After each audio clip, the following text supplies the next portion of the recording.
Welcome to the Final Bell, a national sports discussion show where we tackle all the topics in all of sports. I'm your host, Femi Abebefe, and we have a jam-packed show for you guys, and a jam-packed everybody is in the building today. We'll just go down the line. We got Sean Church, Kylie Wade, Corey Colbo. How are you guys doing? Great. Nah. A little under the weather today. Everyone's under the weather. Hey, but Michael Jordan played under the weather, so maybe you can come up with a clutch performance. Speaking of clutch performances, March Madness obviously is now upon us. The brackets have been revealed. Selection Sunday is in the past. All the conference tournaments are in the past. So we now know who's playing who and where. So starting off, the most controversial thing from probably Selection Sunday was the Miami Hurricanes and them not getting a #1 seed. They are the first team in tournament history to win the ACC outright and the ACC tournament and not receive a #1 seed. So do you guys believe Miami is robbed, and should they be a #1 seed? Sean, we'll start off with you. I do. I believe that they should be a #1 seed for that reason. You just brought it up. ACC outright and ACC tournament championship. I mean, that's enough in itself to tell me that they should win it. ACC is a proven great league. It may not be as good as years past, but it's still a powerhouse. I mean, North Carolina still made it as and Duke is still a 2 seed, and for them to win the entire thing in a tournament and not be #1 seed, I think is appalling to me. Kylie?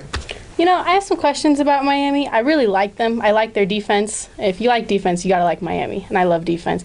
But I think that they may be a little more vulnerable than people think. I think there may be some things in the tournament that may come at them. I think they don't rebound particularly well on the offensive end, and while their defense can shut people down, they don't create a lot of turnovers. So they're not going to have a lot of big play opportunities.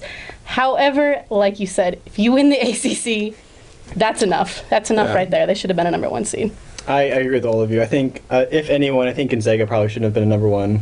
I think their schedule was weak, and I think Miami played a better schedule, played better teams, and then also played better defense.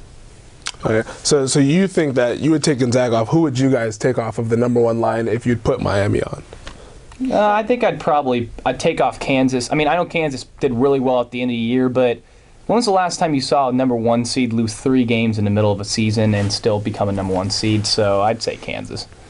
I'd say Gonzaga. Thank you. Yeah, I mean, Miami, they're one of the better teams, but I mean, I believe it's the Cinderella teams that would really make March what it is. You know, the Cinderella, the little guy, you know, like Dickie V always likes. It's awesome, baby. So talking about the Cinderellas, which double-digit seed, so 10 and lower, maybe even throw in a 16, which double-digit seed is likely to make some noise and make it all the way to the Sweet 16? Corey? I'm going to go with Florida. I think they're double-digit seed. I don't know. No, they're not. Corey's bracket is a little skewed. My bracket is like a quarter of done. Okay, well, you want to go with me? You probably that's why I wanted to go last. I was trying to think of well, you want to go with mine? I'd have to go with Ole Miss. Okay, you look at Marshall Henderson, 20 points a game. Murphy Holloway averaging 10 rebounds a game. SEC champions beat Florida, who is a single-digit seed. And I think that they're most likely to come in. They're a 12 seed. I think they're a little lower ranked team than they should be. I'm going with Ole Miss. So you're going with Get Money Henderson. Oh yeah, Get Money Henderson. He's there for one reason. Kylie. I'm going to go with another team that I think is seated lower than it should be, and that's Oregon. They're number 12. I think that's too low. I think they're a dynamic team. They can create those big play opportunities. They're great at rebounding. They're great at forcing turnovers. It's going to be tough for them. They're going to have to beat Oklahoma State. I think they can knock them off. If they advance, they're probably going to face St. Louis, and that'd be another tough game, but I think they can handle it. I really think they can. I think they're going to play with a chip on their shoulder because they're seated too low. Yeah. I'm going to go with Oregon as well. I don't really like college basketball a whole lot just because that's too confusing for me. But the bracket was oh my god, it's Chinese arithmetic. Economics. I don't do brackets. I mean, sort of. Yeah. They kind of write it out for you. But the little college basketball that I have watched, I've watched a lot of UW lately and how bad they were this year. Mm-hmm. I've seen them play Oregon, and Oregon just dominated them on every facet of the game. So I mean, if anything, I think being the Pac-12 champion, I think they're ranked too low. Yeah, and at Oregon, they do feel a lot of disrespect. Do you believe any of these teams can make a Final Four run like a VCU or a George Mason? or Butler? Well, Butler was Butler's a they single. were a single seed when they made the Final Four. I don't think so, but we'd like to see maybe kind of pull Davidson, Elite Eight maybe, but not Final Four. Yeah, I agree with that. I don't think they sneak it in the Final Four. I think it's too competitive up top. I don't see any of them making it. I guess moving on, I guess with the Cinderella theme, you know, the NC State Wolfpack National Championship team that was led by Coach Jimmy Valvano, the late, great Jimmy Valvano. Actually, they just came out with an ESPN 30 for 30 documentary of him called Survive and Advance. And, you know, Jimmy Valvano was one of those guys who really reached people outside of the sports arena, per se. You know, he affected multiple people's lives that had nothing to do with sports. So I guess going off of that, I want to know is, what kind of impact do sports have outside of the lines? Kylie? I don't know why you're asking me this on a show with a time limit. Oh, Hey, to the best of your ability. all right, I've been talking about this forever. I mean, sports are so special. I think what they can really do is they can unify people. They can bring people together around a common thing. It's easy to get into a sport. It's easy to become a fan. You can identify fellow fans if they're wearing something that says the logo on it, and they can just really bring a community together. I remember when the Seahawks made their Super Bowl run. It's like you walk around and more people are wearing Seahawks jerseys than aren't. You go to the grocery store and the cashiers have TVs in the aisles that they're watching the games on if they get stuck working on Sunday. And you can walk up to anybody and say, hey, yeah, how about that Hawks game? And I think that sports have an even higher power if a community has gone through something rough. My mind goes back to the first Saints game after Hurricane Katrina, the first time they played in the Superdome. That was an incredible moment for that team and for that city. And I think that, you know, it's just a football game in the end, but the power that it had to unify that city is something really special. Corey? I think I agree with Kylie. I think if anything, sports brings hopes to people. I think it gives you, like, a lot of people that I knew growing up, they found sports as the way to get out of, like, Port Orchard and to get out of, like, the low income area that I grew up in, and a lot of them found sports as a good way to give structure to their lives just because their parents weren't there, and just a steady, stable thing in their lives that they really needed. Sports being the ultimate team activity is definitely, I mean, you take away certain sports, I mean, even golf for that matter, there's the USA, England, I mean, USA British, the Ryder Cup, you know, and you look at that, and everybody has to go through a team. You look at World War II, throughout World War II, there was still baseball, and you just, I mean, it's just always around, sports are always around, get your mind off of what's going on in the real world, and we'd be a poor country without it, let's put it that way. Making the money in a good way, tons of foundations have came out of it, so yes, I'm all for it. Yeah, it really is. It's the unity and all that stuff that brings people together, which was one of the reasons why I love sports and was really so attracted to it at such an early age. You know, like you brought up Katrina, that was an excellent example. You know, like as they always, Chris Berman says, any team of like the 70s Steelers or any of those teams, they would have lost to the Saints that night just because the electricity in that building was just something that nobody had ever seen before. And it's really remarkable what sports can do for something that's so much greater than the impact that sports has. But with that said, we have now reached our first break. But when we come back, we'll be discussing these brackets, March Madness, who's winning each region, who's winning the Final Four, regardless. We're tackling it all. So we'll be back after the break with the final bell.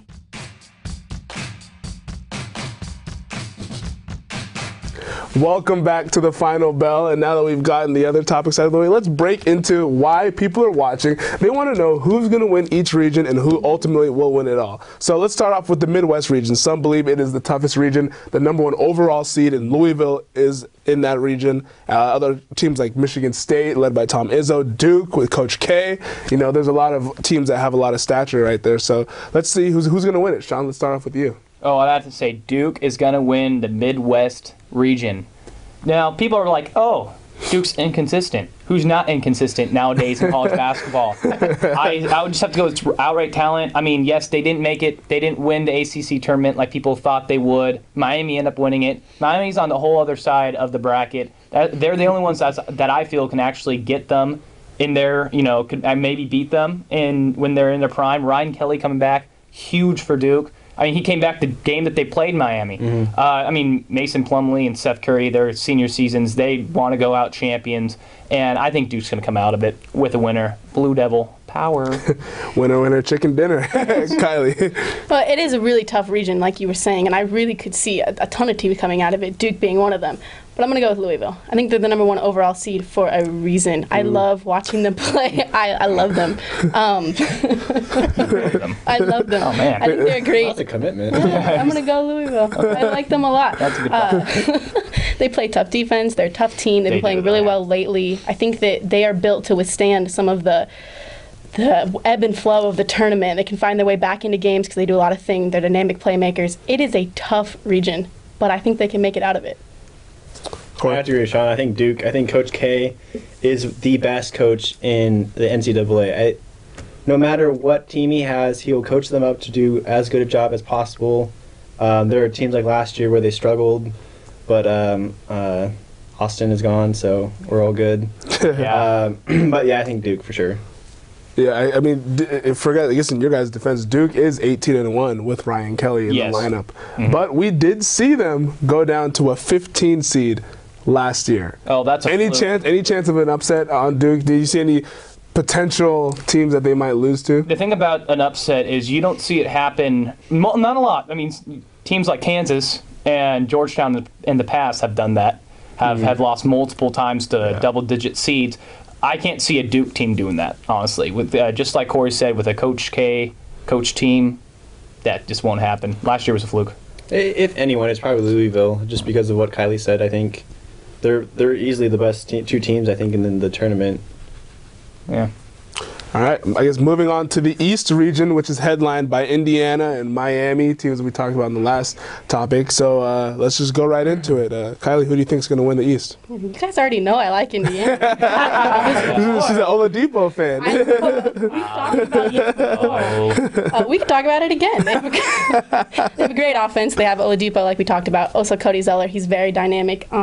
Their offense has been really consistent this year. They're very good at offensive rebounds, which creates a lot of opportunities in these games that can get crazy. You know, you need to have consistently getting the ball in your hand, and they're 5th in the nation in offensive rebounds. That's going to be huge for them. They were 3rd in points per game. I think that they're a tough team. I think they're tournament ready. They did have some big losses. Butler. Read my mind here. I'll give you that. But I think that they're tournament ready. They've been tested. They've performed well outside of a few tough losses, and hopefully they've learned from those losses. See, let me think here. Miami, Duke, and Indiana. I'm going to the Butler Bulldogs here. Butler, everything I said before, they're rise to the challenge, and they also lower themselves to their opponents. To their competition. But tournament time, Butler always brings it. Brad Stevens is probably, other than Coach K, my favorite coach in the NCAA. You're rolling with Butler, Sean. I'm agreeing with Kylie on this one. Indiana is tough. Yes, they did lose to Butler, but that does not mean they're going to lose them in the tournament. I mean, Indiana beat Kentucky last year. Did that mean Kentucky was going to lose them in the tournament? No. Kentucky knew what they were doing, and they beat them pretty well, and that's going to be Indiana in the tournament here. They experienced team. Everyone came back. I mean, Oladipo and Zeller go without saying. The X factor is going to be Jordan Hall shooting from outside. He's been around 50% this entire year, and I can see him just rising to the occasion when it comes to March Madness, and they might be dancing. I don't know. But they're blowing the Final Four, though. They might be dancing. Yeah. I mean, Miami is in there. I mean, is anyone? The Big East is pretty strong. Syracuse. Anyone feel Syracuse can maybe make a run at this thing? No. Not a believer in the Orange Men. I'm not really a believer of the Orange Men. They just I don't like how they play. They try to win on just on just their talent. They're not nearly as as much of a team as Syracuse teams have been in the past, and I think they're going to go. I'd say it's going to be a tough shot to get to this Sweet 16. I can see that team losing in the first couple of rounds, honestly. They're not Melo's Syracuse team. Oh no, that's unfair though. Let's be honest. And someone call up Carmelo. Paige and Carmelo, we need you. Paige and Carmelo. Need you again. Maybe Jerry McNamara. Maybe. Oh, maybe. G-Mac. Isaiah Thomas. We have reached another break, but when we come back, please stay tuned, because when we come back, we're discussing the South region, the West region, and ultimately who is winning it all. So don't go away. This is The Final Bell. Welcome back to the final segment of the final bell. Yeah. Maybe you could have used a better word there.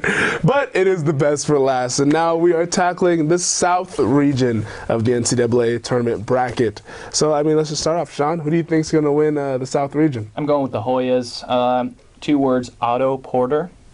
One of the best players in the nation. Yes. Yeah, and Thompson's, he's just just a great coach. And I mean, they're just, the Big East is still, they're not what they were a couple years ago, or even last year for that matter. They're still a great conference. Georgetown's the best team coming out of there. And 25-6 overall. I mean, like I said, Otto Porter, 16 points, 7 rebounds a game. And he's not their only weapon, but I'd say he's the main factor here. Usually your best player is the main factor. Not in Indiana's case, but in this case it is. And I'm going with Georgetown. The Hoyas, Patrick Ewing. He no longer plays for them. You know that, right? Oh, man. Probably like a number 1 seed. Rewind. Yeah, no, he doesn't play here. Kylie, who do you have? Ewing? Okay. I'm gonna go with Florida. Look at that guy. Yes. Also a believer. I have reasons. Different reasons than mine. Here's a little bit. I don't think that they are mad about their seed, but I do think They should have that been a 1. Yeah. Okay. I do think that they're in the top 5 in efficiency on both ends of the court. They rebound well at both ends of the court. They can shoot threes. They can stop threes. Those are the things that you want to do right in the tournament. That gives you a position to, no matter how the game is going, you can make a break, make a big play. I really like that they do those things well. I think they've been getting in their own way lately. They've been struggling towards the end of the year, losing close games. If they can get their mind right, and this is a pretty good time to do it, we got the tournament in March. Let's get it going. I think they can really excel. I knew I was picking someone right. But I'm changing my pick from earlier in the pick that I wrote down. I'm going Kansas at 2 words. Ben McLemore. That's all. That's all you have to say top, about that. top 5. He is a top 5 lottery pick, Ben McLemore. I mean, you believe in Kansas. Kansas may have a tough road with VCU in the Sweet 16. Last time they faced VCU in the tournament, we all know what happened. Yes. You like Georgetown? I do like Georgetown. I like the Hoyas, man. Florida, maybe they can go back to their Joakim Noah, Al Horford days. Yeah. Who knows? I doubt it. No love for Michigan, though. I mean, the Big Ten has been touted as the best conference. Hey, I got in Michigan going out in the first round. Oh, South Dakota that's State. bold. Stop calling. Are you calling your shot right I'm now? calling it right now. Michigan will lose in the first round. South Dakota State. So if you're like, oh, Sean, you didn't call it, called it. It's on camera now. We have evidence. And if I'm not right, I'm never seeing any of you again. Ow. No, that's more of a burn on myself. That's like Facebook going into hiding. Yeah, it's like, that's your loss. Yeah, exactly. I'm just going to hide it. No one's going to have egg on my face. It's all good. I guess we saved the best for last. The West region, since we live out west. We do? Yes, Where are we filming? we're filming out west. Obviously, that's what the W's on this actually stand for. Western United States. But all joking aside, Kylie, who's winning the West region and why? Ohio State. Oh, I thought we weren't joking. At least you did Gonzaga. At least I didn't say that. I like Ohio State. They've been in the top 20 on offense and defense. They played tough Big Ten opponents all year long. Their defense is great. You guys know I love defense. Deshaun Thomas. I think they have a chance. Corey? I don't really know the West bracket very well. I spent my other time on the other 3. The other 3 were difficult. My heart and my soul are saying New Mexico. Just because the strength schedule. Steve Alford. Yes. Yeah, I would definitely have to say New Mexico. Steve Alford, he knows how to win. National championship for Indiana, 1987. Kendall Williams, great player, 29-5. All around greatness there in New Mexico. And I think that they were undefeated in Mountain West play, which is, they say it's not a major conference. Well, 5 teams got into the tournament from Mountain West, so I'd say that's a pretty legit stat. 3 seed, I thought they should have been a 2 seed, but who cares? They have something to prove here, and I can see them going to the Final Four here.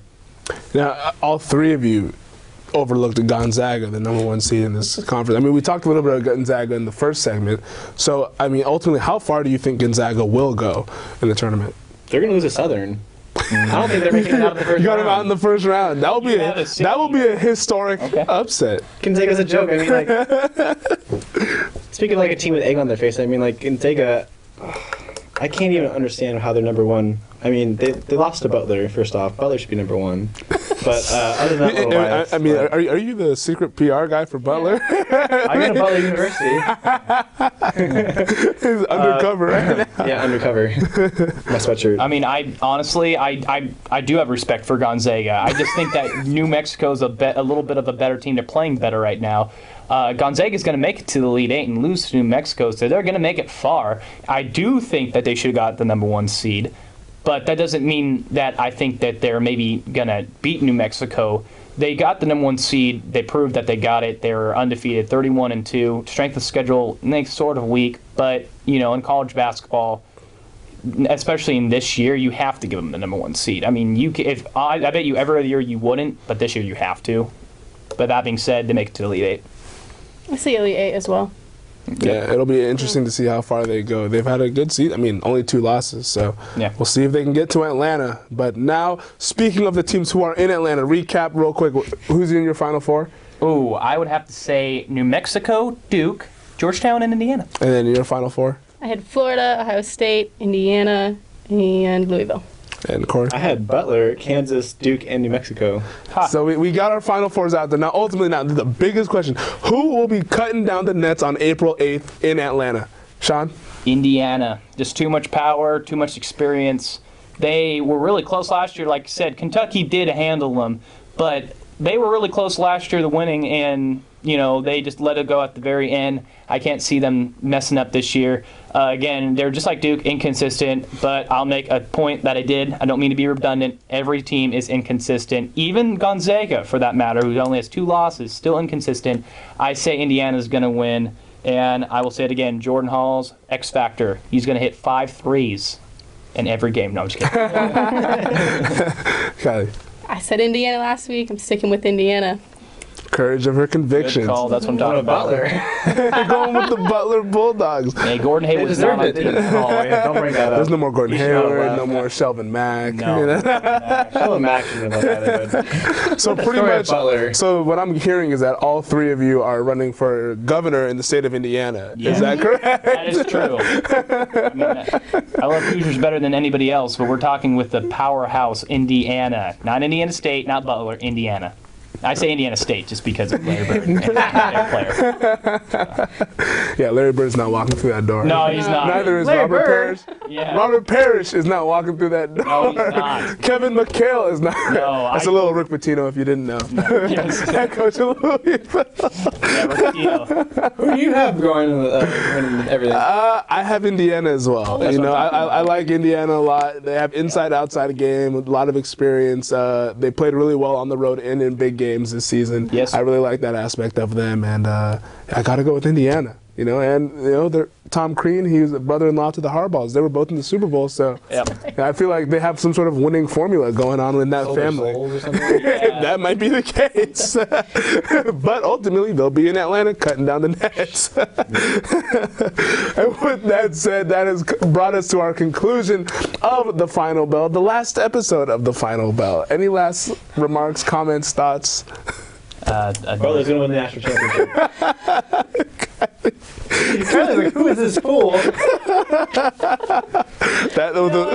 College basketball is not my strength. If Butler wins, Oh, are we going to make bets on camera? If Butler wins, we will all we'll come give back. you a call, all right? A call or a car? Both. We'll call you saying that you have a car in the parking lot. Which is been slashed by Indiana fans? yeah. By these two. Having to pick Indiana. I'd say it was a good run. It has been a good run on The Final Bell, with all 3 of you contributing. Appreciate it. No problem. It's been excellent. We don't want to end, but we have to. So we've been Skyping him a lot. With that said, for Sean Church, Kylie Wade, Corey Colbo, even all the people off camera, Emily Pedersen, we got our graphics people, Duel, Carmela, Mimi, Alex, everyone at the Final Bell family. Thank you for tuning in. I'm Femi Abebefe for the last time signing off on The Final Bell. See you guys later. The Final Bell!